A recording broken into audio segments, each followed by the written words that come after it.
Hello, everybody. My name is Paul Gross. I'm a senior fellow at the Menachem Begin Heritage Center here in Jerusalem. And it's my pleasure, as always, to welcome you to our regular Zoom conversation in English for English speakers, both in Israel and around the world. And I think, as usual, we have an audience from Israel and around the world. So welcome wherever you are.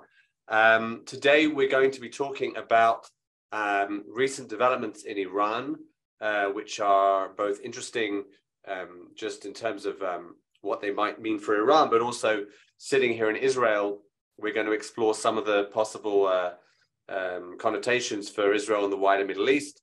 And we have with us a real regional expert with us to hear those things and discuss those things with. Before I introduce her, I'll just say, for those of you who are new to this, how this is going to work.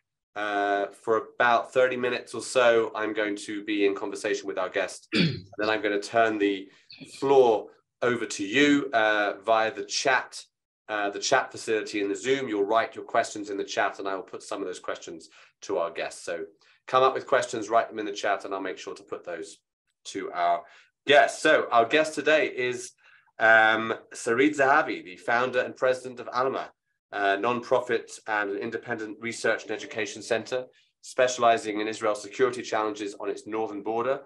She served for 15 years in the IDF, specializing in military intelligence. She's also part of the Devora Forum, which is a forum of Israeli women experts in security matters, diplomacy, intelligence, and other areas where it's very important that we get their expertise in wider conferences and institutions. And she has an MA in Middle East Studies from Ben-Gurion University. So, Sarit Zehavi, it's a real pleasure to have you with us. Thank you very much. Okay, so what I think we'll do is, given your expertise and also Alma's very specific expertise in Israel's northern border and what's going on in Lebanon and Syria, where, of course, Iran is incredibly active and involved, we'll start with these internal Iranian issues, but also branch out into what's going on in the wider, it's sort of closer to home, shall we say, in terms of Iran's activities. So many of our audience will know that several months ago, a young woman called Mahsa Amini was arrested for, I think it was improper wearing of a hijab, and was was killed. Essentially, was found dead after spending time in police custody, and this prompted protests which have been ongoing ever since. I think the Western media has somewhat taken its eye off them, but I think they're ongoing, and they seem to be more of a different nature than previous protests. Can you just give us your sense of how these protests started, why they started, a little about the background? So first, it's important to emphasize that there is an economic crisis in Iran in the past few years. The economic situation of the people of Iran is really bad in a way that, for example, inflation is about 50% rate. The currency lost its value.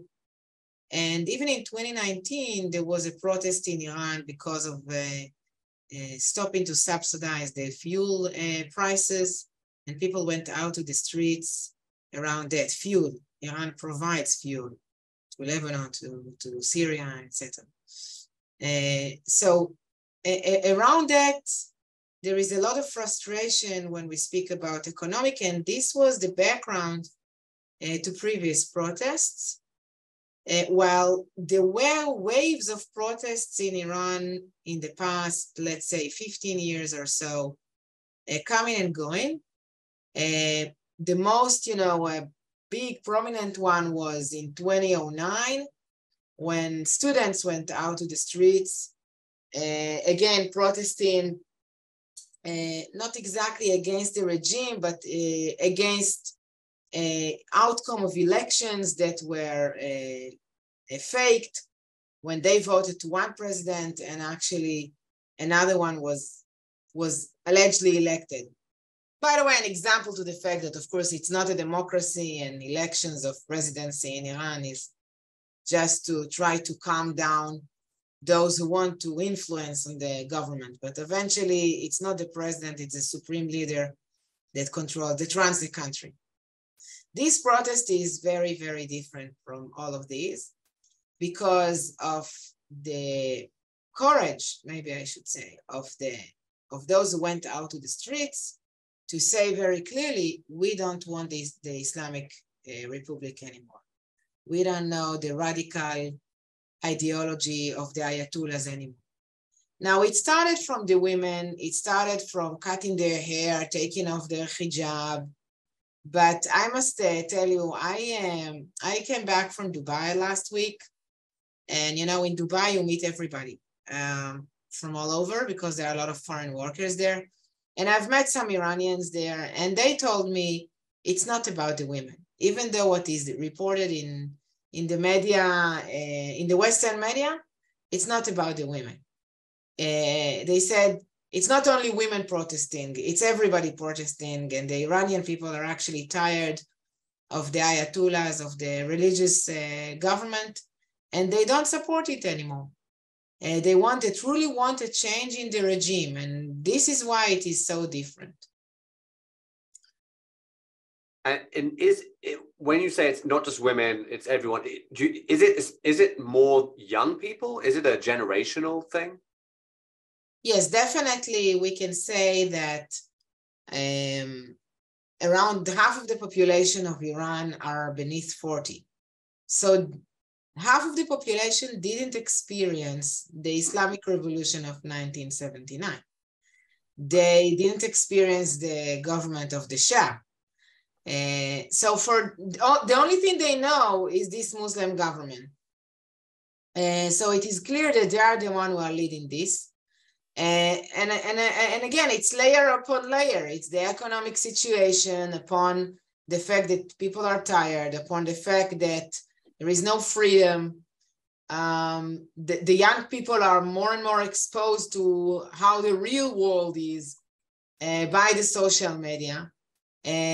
Through the social media, they can also connect with each other and create coordination and collaboration around the protest, while the Iranian government is trying to limit the internet reception in various areas. Now, you mentioned earlier about the scale of the protest. It started looked like everywhere, but actually there are around more than 80 million Iranians.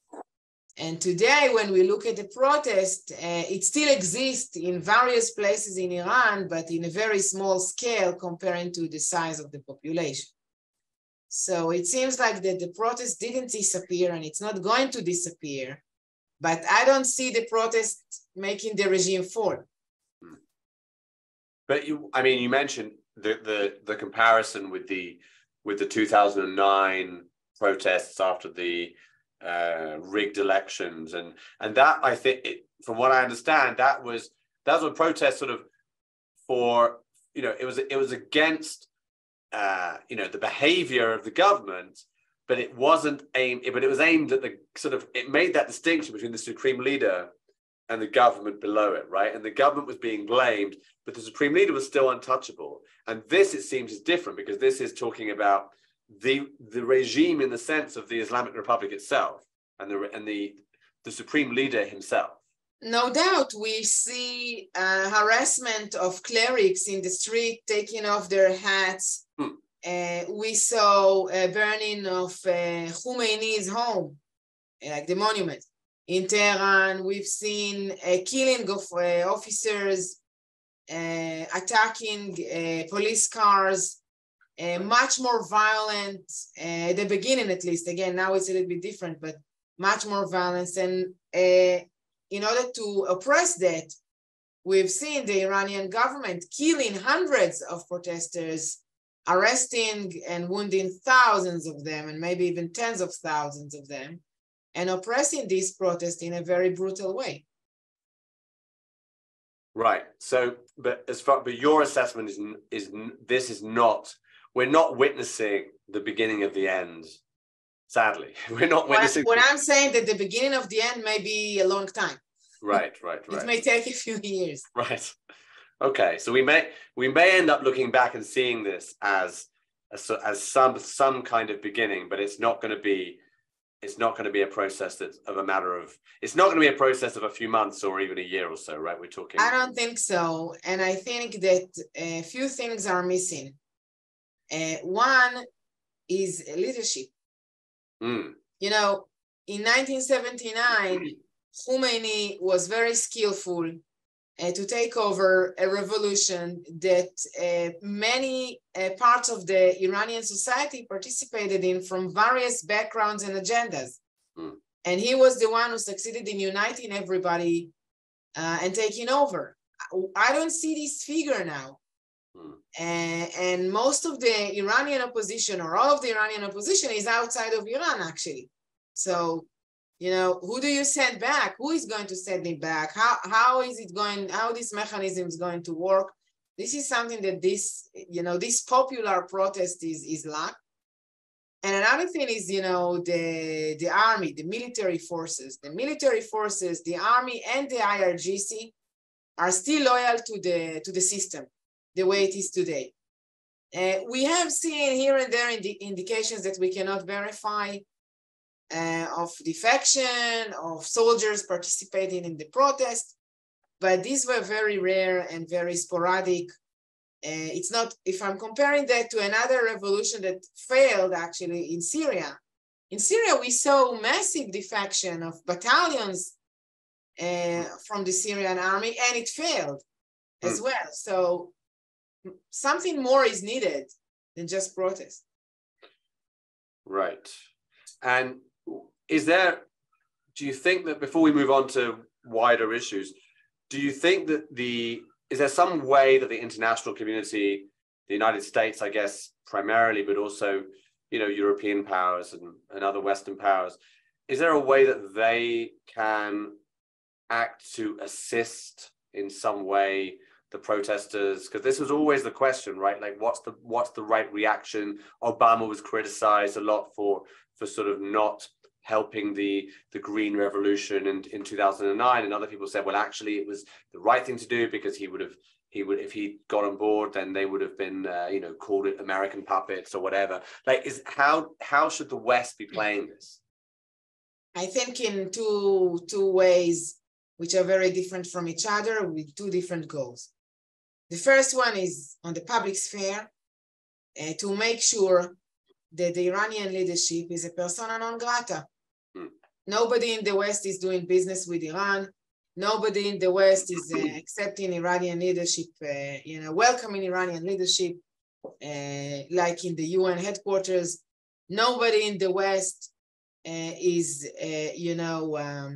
negotiating with such a radical government. And we've seen with Ukraine what radical governments can do when they get crazy. Nobody in the West is giving any legitimacy to this regime. This is above the surface, and we have tons of other reasons other than the protest to do that. Right. Below the surface, wow, I wish the Americans below the surface will help to create the leader that I was talking about. But I agree with you, this must be made in very low profile, in a way that nobody will be capable of tracing the footprints of any foreign influence, because if this will happen, it will fail. Right. Yeah, and I guess in a way it's the difference with not just with the Iranian Revolution, the 79 Iranian Revolution, but also with successful revolutions in Europe, where there has been, Ukraine's a good example, when they kicked out the Russian-backed guy, and they have a leader, there's a movement, it's a unified movement with a leader, and I guess that's different from what we're seeing in Iran. Now, given your expertise in the region, and especially in the north of Israel, where of course, or the northern border, I should say, where of course Iran is most active, in terms of its anti-Israel or problematic for Israel activities. How do domestic problems in Iran typically affect Iranian behavior in the region, or do they at all, I guess, is the first question, and if so, how? The protest, you mean? Yeah, like is Iran likely to act differently in some way in Syria or with Hezbollah in Lebanon because of its troubles internally? No doubt that internal issues may affect foreign policy anywhere in the world. But of course, again, the question is what internal issues? How wide is the protest, whether it truly endangers the government. So as long as I've said, the IRGC, the Basij, the security agencies and forces still loyal to the government, and they don't see a true threat other than the unrest and the unrest in the streets, I don't see it influencing. I can tell you that in the past year, we see more and more presence of Iran, whether it's in Syria or through Hezbollah in Lebanon. We didn't see, cutting of budgets or less ammunition being brought from Iran. On the contrary, you saw the deal to sell UAVs to Russia. Iran is full power with being on the wrong side of history and supporting Russia, supporting terror all around the Middle East. So let's get to a little specifics in terms of for Israelis and for Israeli policymakers, Israeli government officials, and security chiefs. What is there when they're looking at Syria and what Iran's doing in Syria, and when they're looking at Lebanon and Iran's continued involvement in Lebanon through Hezbollah? What are the main areas that are keeping them awake at night and sort of forcing them to come up with sort of Israeli strategies? Keeping the Israelis awake at night? Yeah, like what's I mean, I don't know. How much time do you have? Well, let's focus on one at a time. Let's look at Syria, and we know that Israel has been operating for the past few years now, airstrikes in Syria, attacking Iranian targets in Syria. What can you tell us about that? Is that ongoing? What's Iran's agenda? What's Iran trying to do in Syria?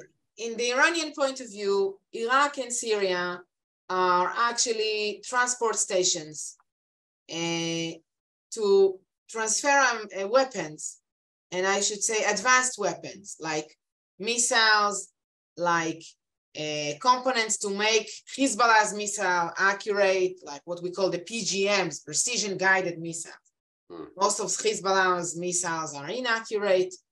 If you want to make them accurate, there is kind of a process that they need to go through. UAVs, advanced anti-aircraft systems, long-range missiles, really advanced weapons that can pose strategic threat to the state of Israel. This is what Israel is fighting against.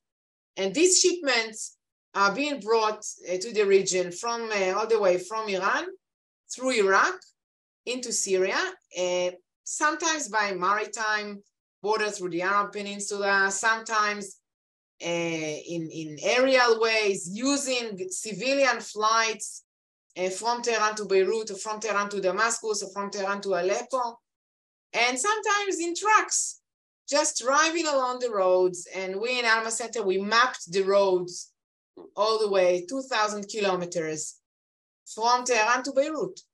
In order to do so, the Iranians built a huge military base controlled by the Shiite militias on the border between Iraq and Syria. The name of the place is El Bukamal, after they kicked out ISIS from the region. And in this base, everything is getting to this base. And from this base, it is spread to different areas in Syria or into Lebanon. Huge presence over there of Iran in Syria. Commanders, soldiers, militias, ammunition, underground infrastructure, anti-aircraft systems, everything to protect this Iranian presence. And this is all in the military aspect. In order to have freedom of operation in the military aspect, the Iranians also invest in the civilian aspect. It's what we call the Lebanese model, because they did that with Hezbollah in Lebanon, and they are now doing that in Syria, meaning they invest in creating bases of loyalty among the population by changing the demography of the population, by providing humanitarian aid, or creating more business opportunities, or just paying money, or a combination of all of the above. We've seen this in southern Syria. We've seen this in Abu Kamal, in other areas, in Damascus itself, including, of course, indoctrination of the Iranian radical ideology. And all of that together is something that, yes, keep the Israelis awake at night, and sometimes keeps me awake at night when I understand that there is an attack that goes. And we know, because the Israeli leadership said clearly that this campaign, named the campaign between the wars, because Israel doesn't want to get to war in this campaign. So it's the campaign between the wars. This campaign were already carried out more than 1,000 attacks, maybe even more than 2,000 attacks in Syria and elsewhere in the region against these Iranian shipments, warehouses, containers, trucks, etc. While the IDF is saying clearly that around 70% of the Iranian effort to transfer these weapons was thwarted by the IDF campaign between the wars attacks, and 90% of the manufacturing infrastructures were also hit by this campaign between the wars. Of course, my question is, what about the 30% that we missed? This is about Syria. We know when I'm traveling along the Israeli-Syrian border, I know I have Iran on the other side. I know I have Hezbollah on the other side. When I'm traveling along the Israeli-Lebanese border, I see Iranian flags. I see Qasem Soleimani's posters. I see Hezbollah's positions. I'm getting photos and filmed by Hezbollah commando military operatives every day, whenever I'm there. If you will come with me, I'll show you. That's the reality today over here. Right. So if we just stay with Syria for a minute, I want to bring in the Russia element as well, because obviously Russia's on a lot of people's minds because they're reading what's happening in Ukraine. And you mentioned already the Iran selling Russia UAVs. Is Russia and Iran, is it just a transactional relationship? Is it a business relationship essentially, or is there a real, are they sort of serious geostrategic allies at this point, Iran and Russia?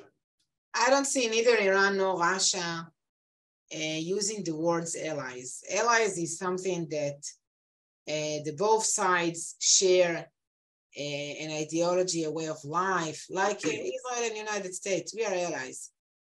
Iran and Russia don't share the ideology. They only share sometimes, not even all the time. Sometimes here and there, in some places, in some aspects, they share interests. So when we speak of Ukraine, it was the Russian interest to buy UAVs. The big question today is, what's the cost? How the Russians are paying the Iranians for these UAVs? Do they pay them by providing more technologies around the nuclear issue, by having a different stance with the negotiation around the JCPOA? Do they reward the Iranians in Syria? Because just before the war in Ukraine, we have seen competition between Russia and Iran over Syria. We've seen, it was kind of a hunt that everybody wanted to share, and the main players were Iran and Russia. And maybe today we see more compliance with, okay, this area is Iranian, this area is more Russian, and maybe the Russian will be willing to let go from areas where the Iranians settled without trying to fight this, which is, of course, it's against the Israeli interest. Right, for sure. For sure. Okay, let's. I'm sure we'll go back to Syria also with questions from the audience as well. But let's just move a little west to Lebanon. So Lebanon is in, even by the standards of Lebanon, is in a terrible state, and and you just again like looking from the outside, and you read reports and you hear that the various factions are sort of criticizing each other, but nothing can really be done, it seems, about Hezbollah's very firmly entrenched place as the main military power in Lebanon. Is that fair? Is that a fair assessment that it's pretty much set that way, right? There's nothing the Lebanese government can do about that, right? Hezbollah is a member of the Lebanese government. Okay, there are ministers of Hezbollah in the Lebanese government. It's not an elected government. It's supposed to be an interim government. They had elections last May, almost a year, which they failed to establish a new government. And Hezbollah is a member of the previous government. That's before, every try to separate between Hezbollah and the Lebanese government, it's impossible today to do that. The question is whether Hezbollah controls Lebanon. Okay, this is a much more complicated answer. Okay. Because there is no doubt that Hezbollah is the strongest player in Lebanon, the military strongest player in Lebanon, even stronger than the Lebanese army. There is no doubt that there is no political decision that can be made in Lebanon without the concession of Hezbollah. That's why they failed to establish a government. That's why they failed to nominate a new president. The president ended his term in the end of last October, and we don't have a new, Lebanon is functioning without a president. There is no president to Lebanon now.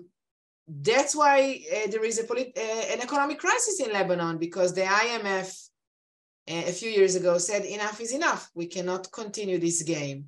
Lebanon will have to go to some reforms, including reforms concerning Hezbollah. And until this will happen, we're not going to assist Lebanon, or at least we're not going to assist the way we used to. So less money is coming in this respect.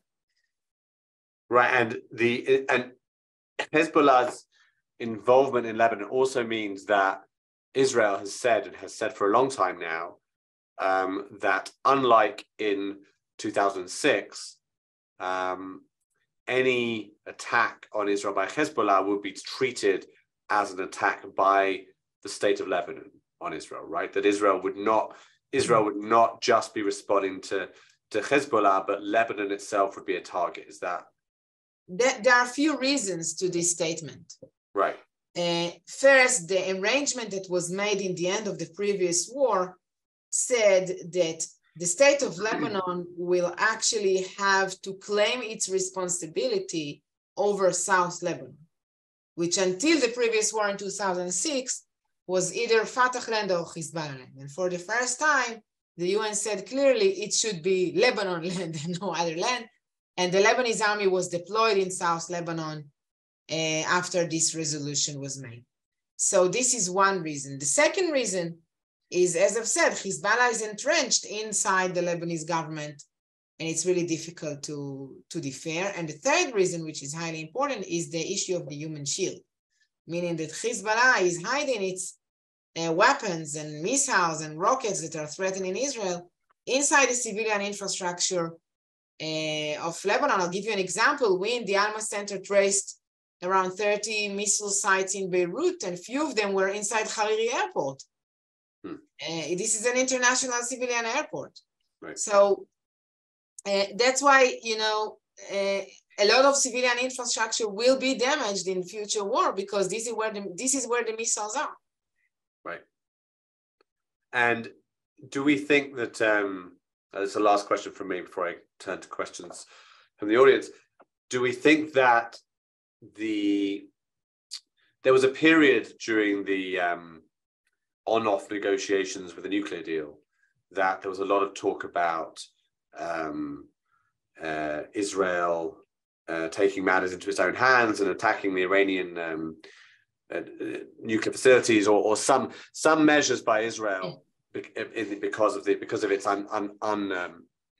dissatisfaction with the JCPOA, and then they were saying, okay, well, then the response would be attacks from Hezbollah, that Iran would respond via Hezbollah.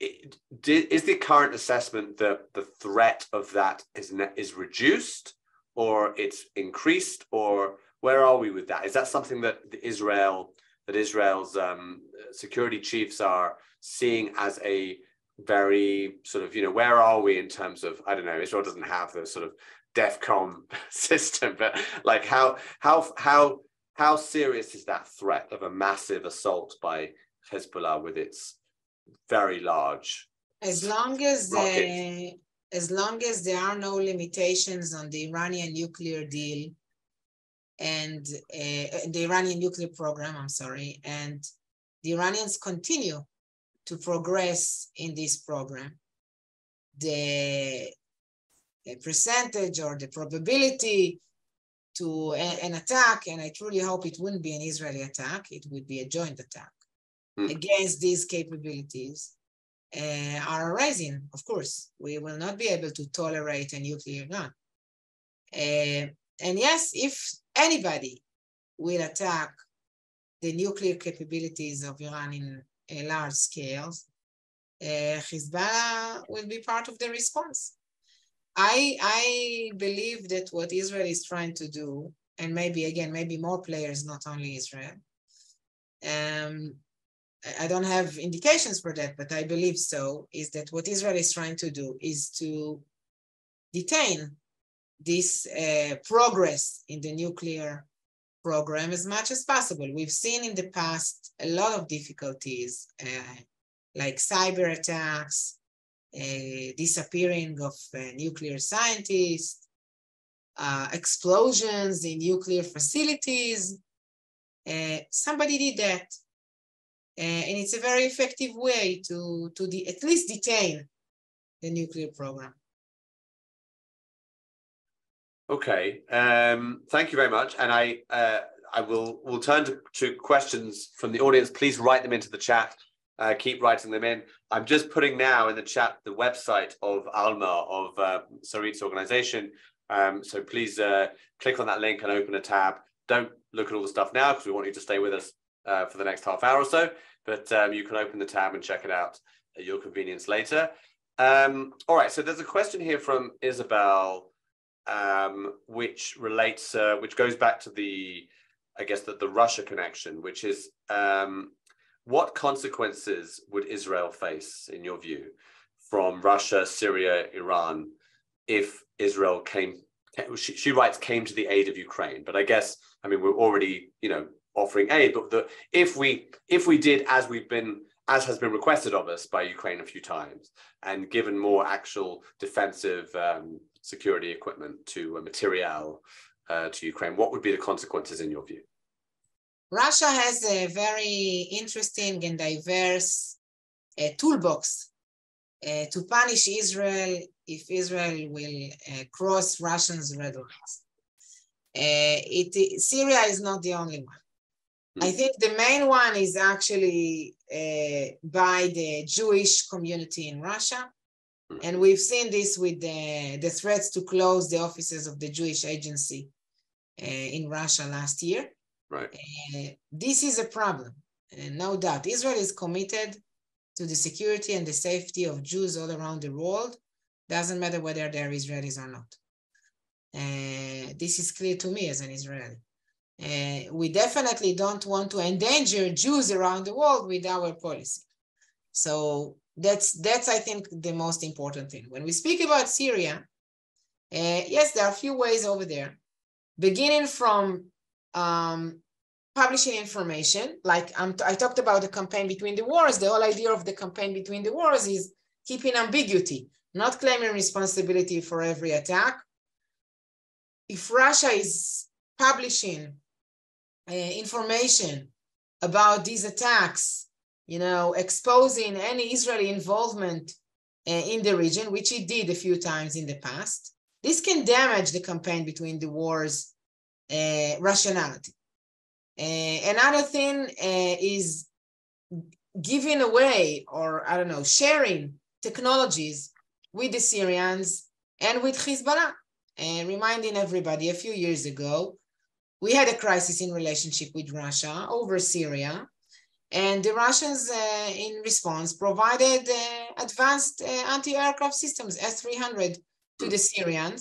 Afterwards, they transferred it to Ukraine, but they provided that to the Syrians. And our main concern is that they will be passed afterwards to Hezbollah as well. So what if the Russians will provide more of these technologies to Iran, to Hezbollah? And it's a question. They can definitely do that, and we are aware of that. And third, which has very small probability, but we cannot ignore, is the fact that we are not the only one who is flying there.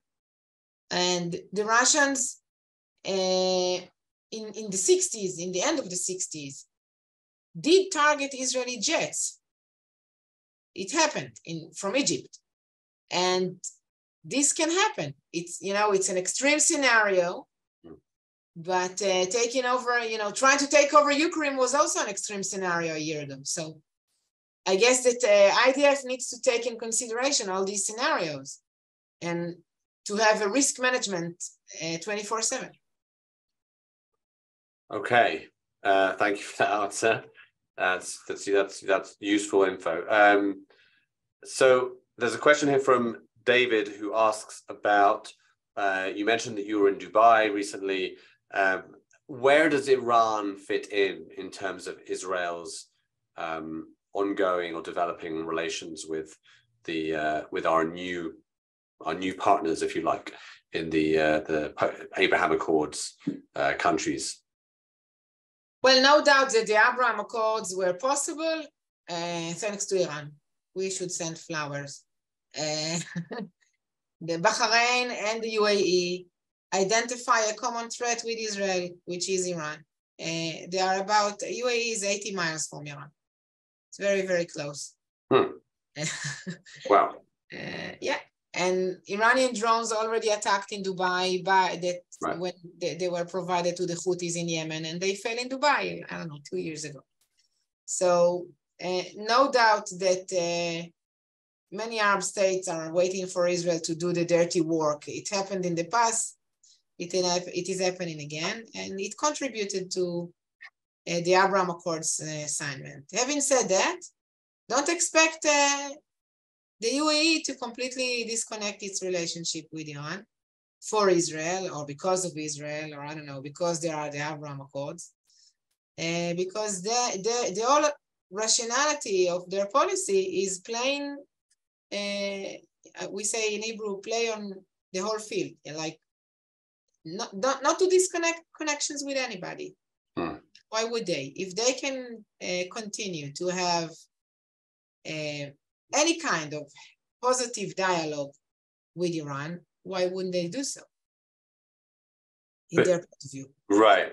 So, but just to follow up, you were in Dubai recently, and I don't know what the purpose of your vacation.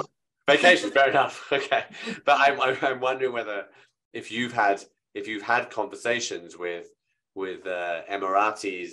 No.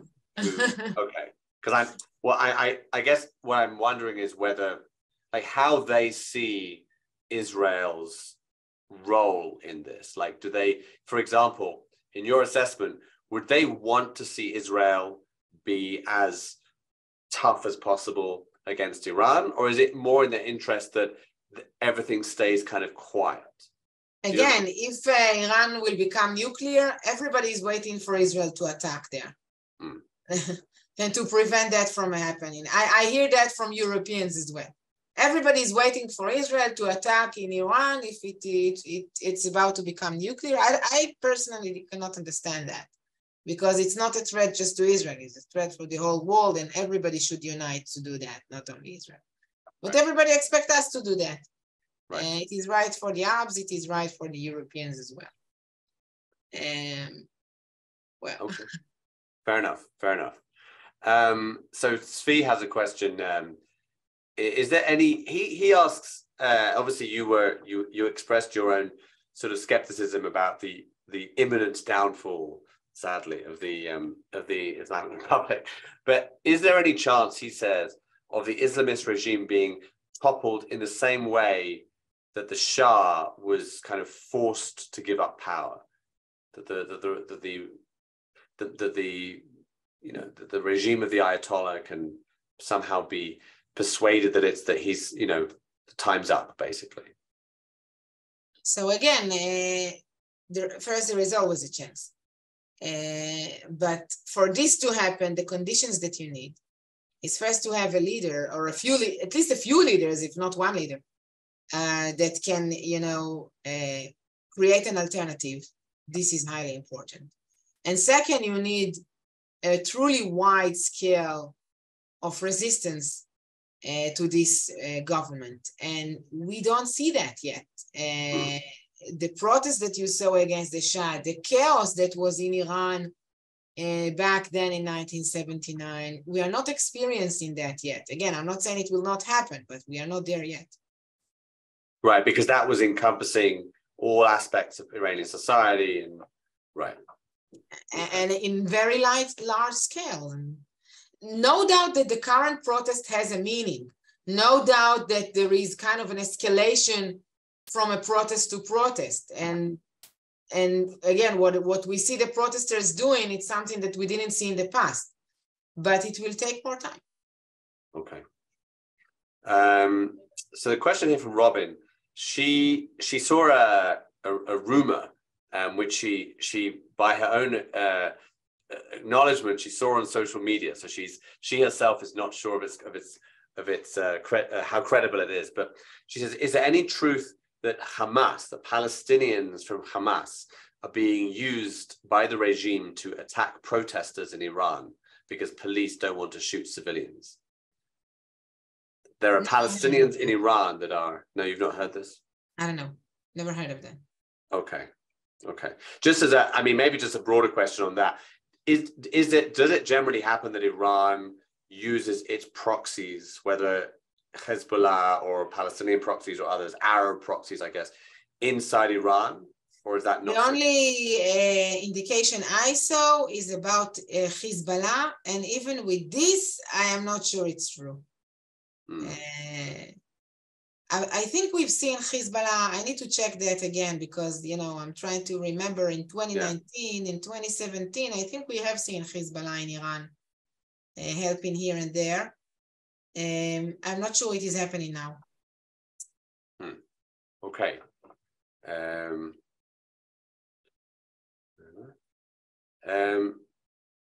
And in terms of where we, just going back to Syria,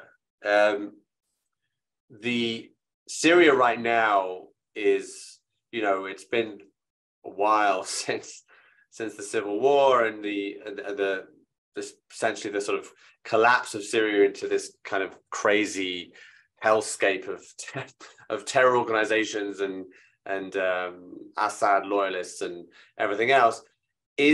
Where does Iran is Iran now, by your assessment, the dominant power, because Turkey is also in there and maybe increasingly in there. The Kurds have their little enclave, but it's coming up against Turkish opposition. Where does Iran fit in this sort of in the hierarchy, if you like, of the various powers in Syria? And I'm including the Assad regime itself in that. Yeah, if you give me a minute, I'm trying to find a map, a decent map of Syria that will enable me to show you, because this is a question that, can I share screen? Sure, you should be able to, yeah. Okay, and I think I got it.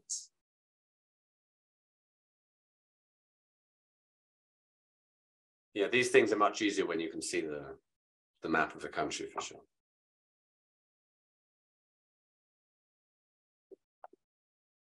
Okay, can you see my map? Yeah. So what you can see in the map very clearly is that Syria is a hand that everybody wants to share. Okay, there are many flags and many colors. Now, the area that is painted in yellow, brown, this is the Kurdish areas. It doesn't mean that all the area is populated with Kurds. Right. Actually, there are also Arabs there, but it means that this is the areas where the Syrian Democratic Forces, which actually Kurdish forces, are dominating. You see that inside this area, there is a small area along the border with Turkey, which is painted in red. And this is an area where you have Turkish military presence that is derived from an agreement with the Russians, not even with Assad himself. Nobody counts Assad. You see a green area. I don't know if you can see my clicker. Yeah. A green area over here in Idlib, next to Aleppo. These are the area. This is the area where the earthquake hit it. And to talk about the earthquake is also to explain what's happening in Syria, the reality, the daily reality. Syria didn't need the earthquake to be completely destroyed. You know, we see empty towns and completely destroyed towns from the civil war that looks exactly like the towns in Turkey that were destroyed by the earthquake. But in any case, when we see international aid coming into Syria, this aid is coming to Aleppo, which is under the control of the government. Very little, very, very little aid is getting into the areas in green, which are under the control of what is left of the rebels. And I'm saying what is left of the rebels, but it's not exactly rebels as we used to know them a decade ago. These are not democratic forces or, I don't know, those who went out to the streets wanted democracy a decade ago. These areas are under the control of radical Sunni Islamist organizations that are supported by Turkey, and as well there is a presence of Turkish forces over there. Like the sort of remnants of Al-Qaeda and affiliated with Al-Qaeda. Yeah, yeah. The light blue area here is an area that it's not controlled by the Americans, but it's affiliated by the Americans. The presence of, there is a small American presence there, but the Syrians who are there are actually affiliated with the United States, and it blocks any corridor of Iran trying to transfer ammunition all the way from Tehran into this region, and that's why the corridor goes to El Bukamal, which I already mentioned. Now let's look at the flags, and you see American flags, you see Iranian flags, and you see US flags. The smallest power is American, okay? You have around 10,000 Russian forces, maybe 9,000 after they moved 10% to Ukraine.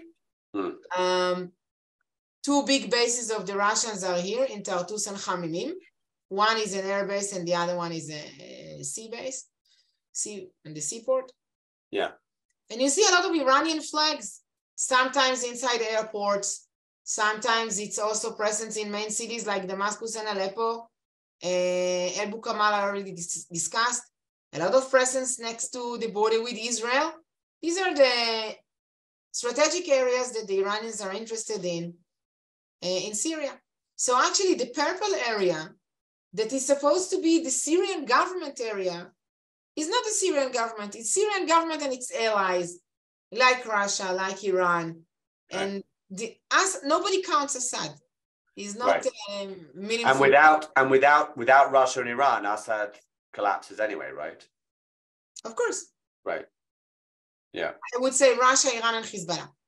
Right. All together. Okay. Okay, that's very useful. Thank you. That was actually a really great pretext to see that map. Okay. Let me just see. Okay, so question here from Shmuel. Do you think that protests in Iran, either the current protests or subsequent protests, could actually support normalization between Iran and Israel? Could that be this is too soon to tell. No doubt that we see voices coming out from Iran saying, Israel, we are not your enemy. Israel, we had a very good relationship with the Iranians until the Islamic Revolution. And there is the hope that this will come back. But I think all of that is really, really too soon to tell, because if there will be a regime change in Iran, I think the Iranians will be very, very busy in themselves, first and foremost, in, reestablishing the country. If they will believe, it's funny to say it, but if they will believe that United States will help to whatever this new order that will be established in Iran, so they will probably seek for renewal of relations with Israel as well, because they see the clear connection between the two. Right. Okay. A couple of people have written thanking you for that map, and someone actually asked for a copy. Can they access the map on the website? Is the map available? Yes, everything is on the website. The page is research, and in the research page, this map appears many times. They are in various articles that we published. The main article is special reports. There is a section of special reports where you can find the Iranian corridor to Lebanon and Syria, and the map was made around this project.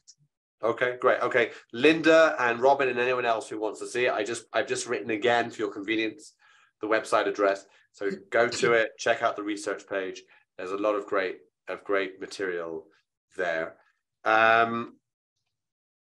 Okay. I thought I saw another question, but maybe it was just there was a comment about looking at the map, how scary it is that there are so many Iranian bases right next to Israel. But I guess that's just I think that's the point you were making, right? That when you were talking about your experiences walking on the border, that essentially we think of Iran as relatively far away, but basically we have this border with Iran in the north because of its presence in Lebanon and Syria. Okay. All right. So I'll close with a sort of general question, and we'll finish with this. I